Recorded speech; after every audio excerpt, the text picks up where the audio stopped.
Setelah Salomo mengakhiri doanya, api pun turun dari langit, memakan habis korban bakaran dan korban-korban sembelihan itu. Dan kemuliaan Tuhan memenuhi rumah itu. Para imam tidak dapat memasuki rumah Tuhan itu, karena kemuliaan Tuhan memenuhi rumah Tuhan. Ketika segenap orang Israel melihat api itu turun, dan kemuliaan Tuhan meliputi rumah itu, berlututlah mereka di atas lantai, dengan muka mereka sampai ke tanah. Lalu sujud menyembah dan menyanyikan syukur bagi Tuhan. Sebab Ia baik. Bahwasannya untuk selama-lamanya.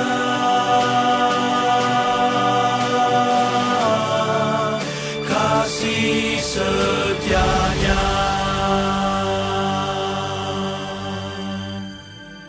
Lalu raja bersama-sama seluruh bangsa mempersembahkan korban sembelihan di hadapan Tuhan.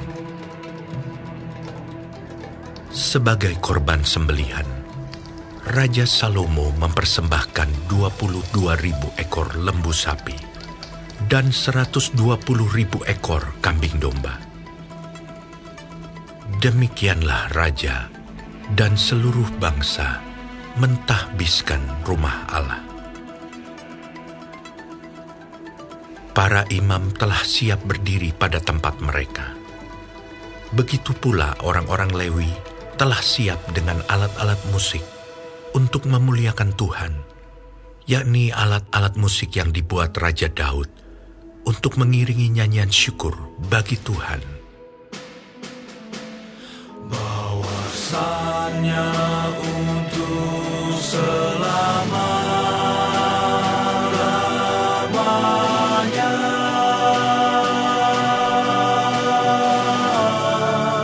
Kasih setianya.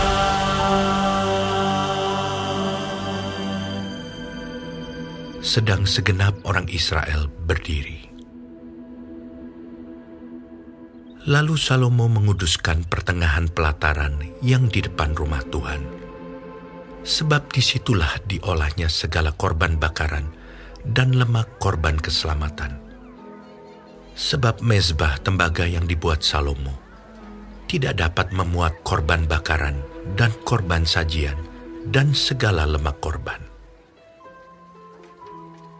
Dan pada waktu itu juga, Salomo mengadakan perayaan Pondok Daun selama 7 hari. Bersama-sama dengan seluruh Israel, suatu jemaah yang amat besar, dari jalan masuk ke Hamat sampai ke sungai Mesir. Pada hari yang ke-8, mereka mengadakan perkumpulan raya, karena mereka telah merayakan pentahbisan mezbah selama 7 hari, dan perayaan Pondok Daun selama 7 hari.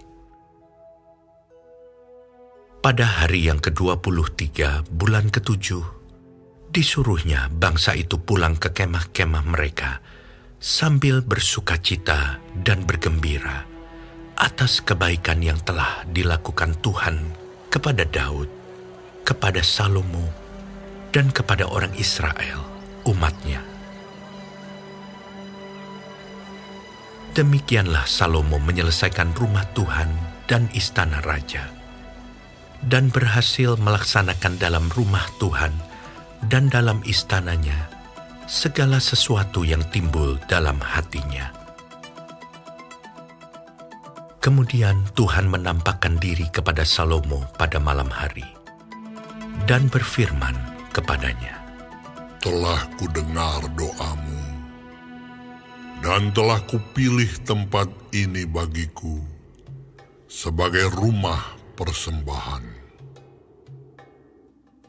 Bila mana aku menutup langit sehingga tidak ada hujan, dan bila mana aku menyuruh belalang memakan habis hasil bumi, Dan bila mana aku melepaskan penyakit sampar di antara umatku, dan umatku yang atasnya namaku disebut, merendahkan diri, berdoa, dan mencari wajahku, lalu berbalik dari jalan-jalannya yang jahat, maka aku akan mendengar dari sorga dan mengampuni dosa mereka, serta memulihkan negeri mereka. Sekarang mataku terbuka, dan telingaku menaruh perhatian kepada doa dari tempat ini. Sekarang telah kupilih dan kukuduskan rumah ini, supaya namaku tinggal di situ untuk selama-lamanya. Maka mataku dan hatiku akan ada di situ sepanjang masa. Mengenai engkau, jika engkau hidup di hadapanku, sama seperti Daud ayahmu, dan berbuat sesuai dengan segala yang kuperintahkan kepadamu, dan jika engkau tetap mengikuti segala ketetapan dan peraturanku, maka aku akan meneguhkan tahta kerajaanmu, sesuai dengan perjanjian yang telah kuikat dengan Daud ayahmu, dengan berkata, takkan terputus keturunanmu yang memerintah atas Israel. Tetapi jika kamu ini berbalik dan meninggalkan segala ketetapan dan perintahku yang telah kuberikan kepadamu, dan pergi beribadah kepada Allah lain dan sujud menyembah kepadanya, maka aku akan mencabut kamu dari tanahku yang telah kuberikan kepadamu, dan rumah ini yang telah kukuduskan bagi namaku akan kubuang dari hadapanku, dan akan kujadikan kiasan dan sindiran di antara segala bangsa. Dan setiap orang yang lewat rumah yang amat ditinggikan ini akan tertegun dan berkata, apakah sebabnya Tuhan berbuat yang demikian kepada negeri ini dan kepada rumah ini?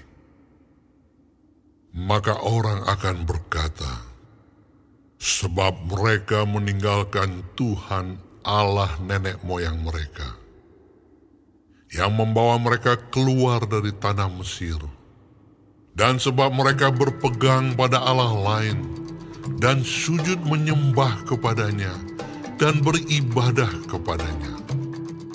Itulah sebabnya ia mendatangkan segala malapetaka ini ke atas mereka. 2 Tawari pasal 8. Setelah lewat 20 tahun, selesailah Salomo mendirikan rumah Tuhan dan istananya sendiri. Maka Salomo memperkuat kota-kota yang diberikan Huram kepadanya, dan menyuruh orang Israel menetap di sana. Lalu Salomo pergi ke Hamat Soba dan menaklukkannya. Kemudian ia memperkuat Tadmor di padang gurun dan semua kota perbekalan yang didirikannya di Hamat. Ia memperkuat juga Bet-horon Hulu dan Bet-horon Hilir menjadi kota kubu yang bertembok, berpintu gerbang, dan berpalang, dan juga Baalat dan segala kota perbekalan kepunyaan Salomo, segala kota tempat kereta, kota-kota tempat orang berkuda, dan apa saja yang Salomo ingin mendirikannya di Yerusalem, atau di Gunung Libanon, atau di segenap negeri kekuasaannya. Semua orang yang masih tinggal dari orang Het, orang Amori, orang Feris, orang Hewi, dan orang Yebus, yang tidak termasuk orang Israel, yakni keturunan bangsa-bangsa yang masih tinggal di negeri itu, dan yang tidak dibinasakan oleh orang Israel. Merekalah yang dikerahkan Salomo untuk menjadi orang Rodi. Demikianlah mereka sampai hari ini. Tetapi orang Israel tidak ada yang dijadikan budak oleh Salomo untuk pekerjaannya, melainkan mereka menjadi prajurit, atau perwira pasukan berkuda, atau panglima atas pasukan kereta dan pasukan berkuda.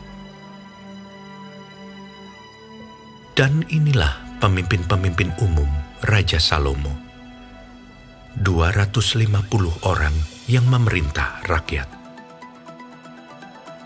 Dan Salomo memindahkan anak Firaun dari kota Daud ke rumah yang didirikannya baginya, karena katanya, Tidak boleh seorang istriku tinggal dalam istana Daud, Raja Israel, karena tempat-tempat yang telah dimasuki tabut Tuhan adalah kudus. Lalu Salomo mempersembahkan korban-korban bakaran bagi Tuhan di atas mezbah Tuhan yang didirikannya di depan balai bait suci, sesuai dengan apa yang menurut perintah Musa ditetapkan sebagai korban untuk setiap hari, yakni pada hari-hari Sabat, pada bulan-bulan baru, dan 3 kali setahun pada hari-hari raya, pada hari raya roti tidak beragi, pada hari raya 7 minggu, dan pada hari raya pondok daun. Dan menurut peraturan Daud ayahnya, ia menetapkan rombongan para imam dalam tugas jabatan mereka, dan orang-orang Lewi dalam tugas menyanyikan puji-pujian dan menyelenggarakan ibadah di hadapan para imam, setiap hari menurut yang ditetapkan untuk hari itu. Dan juga penunggu-penunggu pintu gerbang dalam rombongan mereka untuk setiap pintu gerbang. Karena demikianlah perintah Daud, abdi Allah. Mereka tidak menyimpang dari perintah raja mengenai para imam dan orang-orang Lewi dalam perkara apapun, juga mengenai perbendaharaan. Maka terlaksanalah segala pekerjaan Salomo, dari hari dasar rumah Tuhan diletakkan, sampai kepada hari rumah itu selesai. Dengan demikian, selesailah sudah rumah Tuhan. Kemudian Salomo pergi ke Ezion Geber dan ke Elot, yang letaknya di tepi laut di tanah Edom. Dengan perantaraan anak buahnya, Huram mengirim kapal-kapal kepadanya, dan anak buah yang tahu tentang laut. Bersama-sama anak buah Salomo, mereka sampai ke Ofir. Dan dari sana mereka mengambil 450 talenta emas yang mereka bawa kepada Raja Salomo. 2 Tawari pasal 9. Ketika Ratu Negeri Syeba mendengar kabar tentang Salomo, maka dengan pasukan pengiring yang sangat besar dan dengan unta-unta yang membawa rempah-rempah, banyak emas, dan batu permata yang mahal-mahal, datanglah ia ke Yerusalem hendak menguji Salomo dengan teka-teki. Setelah ia sampai kepada Salomo, dipercakapkannyalah segala yang ada dalam hatinya dengan dia. Dan Salomo menjawab segala pertanyaan ratu itu. Bagi Salomo tidak ada yang tersembunyi, yang tidak dapat dijawabnya untuk ratu itu. Ketika Ratu Syeba melihat hikmat Salomo dan rumah yang telah didirikannya, makanan di mejanya, cara duduk pegawai-pegawainya, cara pelayan-pelayannya melayani dan berpakaian, juru-juru minumannya dan pakaian mereka, dan korban bakaran yang biasa dipersembahkannya di rumah Tuhan. Maka tercenganglah ratu itu. Dan ia berkata kepada raja, "Benar juga kabar yang kudengar di negeriku tentang engkau dan tentang hikmatmu. Tetapi aku tidak percaya perkataan-perkataan mereka, sampai aku datang dan melihatnya dengan mataku sendiri. Sungguh, setengah dari hikmatmu yang besar itu belum diberitahukan kepadaku. Engkau melebihi kabar yang kudengar. Berbahagialah orang-orangmu dan berbahagialah para pegawaimu ini yang selalu melayani engkau dan menyaksikan hikmatmu. Terpujilah Tuhan Allahmu yang telah berkenan kepadamu sedemikian, hingga ia mendudukan engkau di atas tahtanya sebagai raja untuk Tuhan Allahmu. Karena Allahmu mengasihi orang Israel, maka ia menetapkan mereka untuk selama-lamanya dan menjadikan engkau raja atas mereka untuk melakukan keadilan dan kebenaran." Lalu diberikan kepada raja 120 talenta emas, dan sangat banyak rempah-rempah dan batu permata yang mahal-mahal. Tidak pernah lagi ada rempah-rempah seperti yang diberikan Ratu Negeri Sheba kepada Raja Salomo itu. Lagi pula hamba-hamba Huram dan hamba-hamba Salomo yang membawa emas dari Ofir, membawa juga kayu cendana dan batu permata yang mahal-mahal.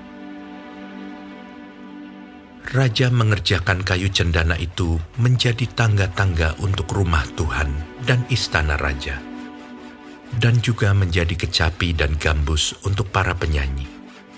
Hal seperti itu tidak pernah kelihatan sebelumnya di tanah Yehuda. Raja Salomo memberikan kepada Ratu Negeri Sheba segala yang dikehendakinya dan yang dimintanya, melebihi yang dibawa ratu itu untuk raja. Lalu ratu itu berangkat pulang ke negerinya bersama-sama dengan pegawai-pegawainya. Adapun berat emas yang dibawa kepada Salomo dalam 1 tahun ialah seberat 666 talenta. Belum terhitung yang dibawa oleh saudagar-saudagar dan pedagang-pedagang, juga semua raja Arab dan bupati-bupati di negeri itu membawa emas dan perak kepada Salomo. Raja Salomo membuat 200 perisai besar dari emas tempaan. 600 shikal emas tempaan dipakainya untuk setiap perisai besar. Ia membuat juga 300 perisai kecil dari emas tempaan. 300 shikal emas dipakainya untuk setiap perisai kecil. Lalu raja menaruh semuanya itu di dalam gedung hutan Libanon. Juga raja membuat takhta besar dari gading yang disalutnya dengan emas murni. Takhta itu 6 tingkatnya, dan tumpuan kakinya dari emas yang dipautkan pada takhta itu. Dan pada kedua sisi tempat duduk ada kelek-kelek. Di samping kelek-kelek itu berdiri 2 singa, sedang 12 singa berdiri di atas ke-6 tingkat itu sebelah menyebelah. Belum pernah diperbuat yang demikian bagi sesuatu kerajaan. Segala perkakas minuman Raja Salomo dari emas, dan segala barang di gedung hutan Libanon itu dari emas murni. Perak tidak dianggap berharga pada zaman Salomo.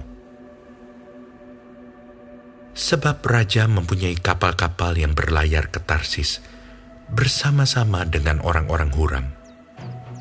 Dan sekali 3 tahun, kapal-kapal Tarsis itu datang membawa emas dan perak serta gading juga kera dan burung merak. Raja Salomo melebihi semua raja di bumi dalam hal kekayaan dan hikmat. Semua raja di bumi berikhtiar menghadap Salomo untuk menyaksikan hikmat yang telah ditaruh Allah di dalam hatinya.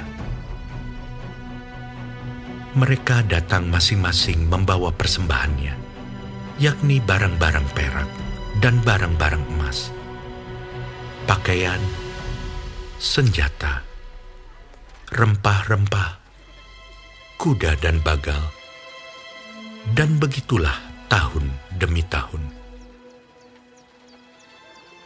Salomo mempunyai juga 4.000 kandang untuk kuda-kudanya dan kereta-keretanya, dan 12.000 orang berkuda yang ditempatkan dalam kota-kota kereta dan dekat raja di Yerusalem.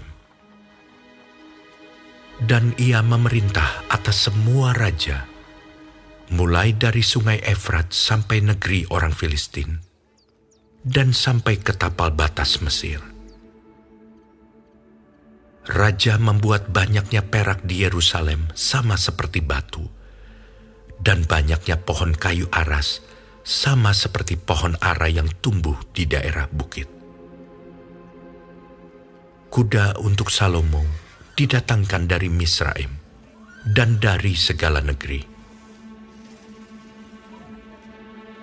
Selebihnya dari riwayat Salomo dari awal sampai akhir, bukankah semuanya itu tertulis dalam riwayat Nabi Natan dan dalam nubuat Ahia orang Silo itu, dan dalam penglihatan-penglihatan Ido, pelihat itu, tentang Yerobeam bin Nebat? Salomo memerintah di Yerusalem atas seluruh Israel 40 tahun lamanya. Kemudian Salomo mendapat perhentian bersama-sama dengan nenek moyangnya, dan ia dikuburkan di kota Daud ayahnya. Maka Rehabeam, anaknya, menjadi raja menggantikan.